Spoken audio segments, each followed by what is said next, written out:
पाठ 29 निबंध लेखन। विचारों का संक्षिप्त, सुगठित व आदर्श प्रस्तुतिकरण निबंध है। निबंध का अर्थ है सम्यक रूप से बंधा हुआ। यह गद्य की कसौटी है क्योंकि इसमें विचारों, तथ्यों तथा भावों को क्रमबद्ध तथा सुसंबद्ध रूप में प्रस्तुत किया जाता है। इसमें भाषा का उत्कृष्ट प्रांजल रूप उभर कर सामने आता है। इसमें एक विषय के विभिन्न पहलुओं को उजागर किया जाता है। भाषा विषयानुकूल होती है तथा विचारों को पुष्ट करने के लिए मुहावरों, सूक्तियों, उदाहरणों, दृष्टांतों तथा विभिन्न प्रसंगों का उपयोग किया जाता है। अच्छे निबंध की विशेषताएं। निबंध में विषय का वर्णन आवश्यक संगति तथा सुसंबद्ध से किया गया हो। निबंध में मौलिकता, सरसता, स्पष्टता और सजीवता होनी चाहिए। निबंध की भाषा शुद्ध तथा प्रभावशाली हो तथा उसमें विराम चिन्हों का यथास्थान प्रयोग किया गया हो। निबंध में उद्धरणों, सूक्तियों, मुहावरों, लोकोक्तियों, काव्य पंक्तियों तथा प्रसंगों का यथास्थान उल्लेख होना चाहिए। निबंध लेखन से पूर्व उसकी रूपरेखा बना लेनी चाहिए। भ्रष्टाचार एक गहन समस्या। भारत के सामाजिक जीवन में आज भ्रष्टाचार का बोलबाला है। यह एक कहावत बन गई है कि रिश्वत लो और पकड़े जाने पर रिश्वत देकर छूट जाओ। नियम और कानून की रक्षा करने वाले सरकारी कर्मचारी सबसे बड़े भ्रष्टाचारी बन गए हैं।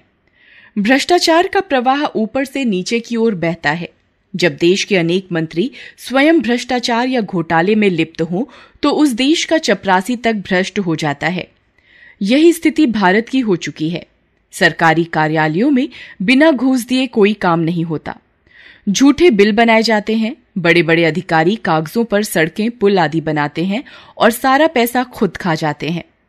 सरकारी सर्वेक्षण बताते हैं कि किसी भी योजना के लिए दिया गया 75% पैसा तो अधिकारी ही खा जाते हैं। अब तो प्रीमियम, डोनेशन, सुविधा शुल्क और नए नए नामों को भ्रष्टाचार की व्यवस्था का अंग बना दिया गया है। कहने का अर्थ है कि सरकार तक ने भी इसे स्वीकार कर लिया है। इसलिए व्यापारियों और व्यवसायियों का भी यही ध्येय बन गया है कि ग्राहक को जितना मर्जी लूटो। कर्मचारियों ने भी सोच लिया है रिश्वत लो और काम से बचो। भ्रष्टाचार मनुष्यों की बदनीयती के कारण बढ़ा और उसमें सुधार करने से ही यह ठीक होगा।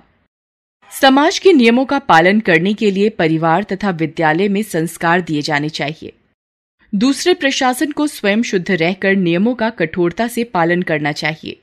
हर भ्रष्टाचारी को उचित दंड दिया जाना चाहिए, परंतु प्रशासन अपनी जिम्मेदारी को नहीं समझ रहा है। प्रश्न यह है कि ऐसा कब हो पाएगा? यह समय पर निर्भर करता है।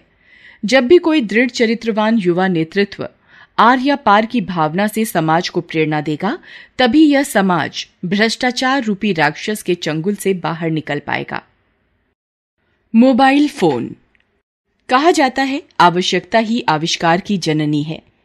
जब जब मनुष्य को आवश्यकता महसूस हुई तब तब आविष्कार हुए हैं। जब मनुष्य आदिमानव था तब उसने पत्थर को रगड़कर आग का आविष्कार किया, पत्थरों के औजार बनाए और सर्दी गर्मी से बचने के लिए वस्त्रों का आविष्कार किया। इस प्रकार नित नए आविष्कार होते रहे, युग बदलते रहे। विज्ञान के क्षेत्र में मनुष्य ने नए नए आविष्कार कर जीवन को सरल बना दिया है। मोबाइल फोन भी ऐसा ही एक आविष्कार है जो बहुजन हिताय बहुजन सुखाय है। आज हर व्यक्ति के हाथ में इसे देखा जा सकता है। हो भी क्यों ना, यह है ही इतना लाभदायक। आज मोबाइल एक मित्र की भांति हमारे साथ रहता है और कभी भी अकेलापन महसूस नहीं होने देता। मोबाइल फोन के कई लाभ हैं, जैसे दुर्घटना होने पर सहायता ले सकते हैं या कोई घटना घटित होने पर उसकी सूचना दे सकते हैं। अतः मोबाइल हमारी हर समस्या का समाधान करता है।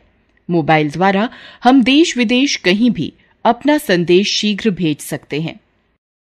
एक नई और महत्वपूर्ण सुविधा जो मोबाइल ने लोगों को दी है, SMS, MMS के माध्यम से विभिन्न प्रतियोगिताओं में भाग लेना और प्रतियोगियों के भाग्य का फैसला भी जनता द्वारा करना। आज मोबाइल में कैमरा और ईमेल की सुविधा भी उपलब्ध है।